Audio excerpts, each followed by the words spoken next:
Here we got a 1965 Chevy Corvette. It's like, I always like blue. I don't know, me, my favorite is blue color. I just like blue cars. It's got a blue and black interior. Black interior. Classic example of a Corvette. Looks like it's all pretty much stock in here. You know, I mean, you're looking at attention to detail, like a radiator hose clamp. Looks like that's an OEM style hose clamp. It's probably pretty much, looks like well, except for, you know, steel braided lines coming off the power steering. I mean, I don't think that was stock, but looks like everything's been replaced. You can see the upper control arm bushings have been replaced. And you know, he's retained, he hasn't put the serpentine belt system in there.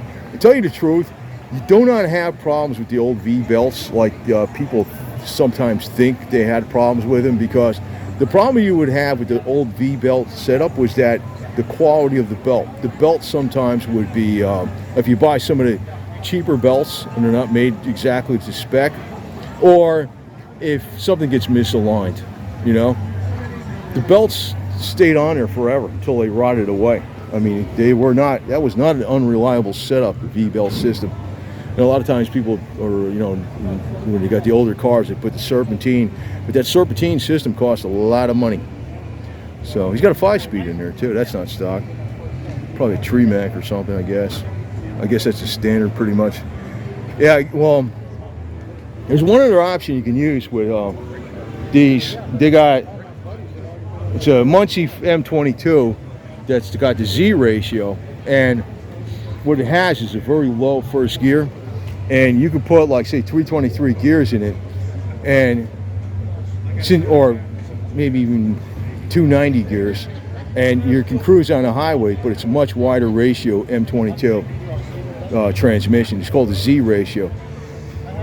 I know a lot of people get the C ratio in Muncies, and they have a very tall first gear, and that's, you know, that's designed, the close ratio is designed for basically, you know, quarter mile stuff. So if you had,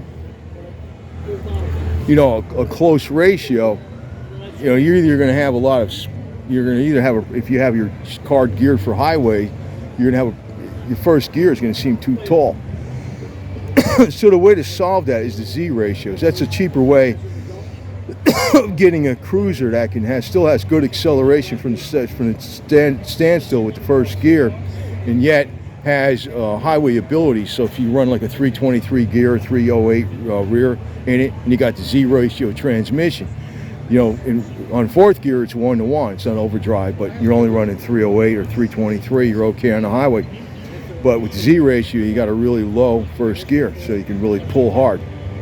But it's a cheaper transmission and a lighter transmission than a Tremac. That's one way around it. You best get in a Tremac. It's a stronger transmission, but you know, dollar for, you know, depends how much money you got. This car's got some money in it, that's for sure. You notice here again, you got your parking brake right there. That's how they were, man. You pulled them straight out, and you had to turn that handle. It's like a ratchet. You turn the handle, and it would go forward. You know.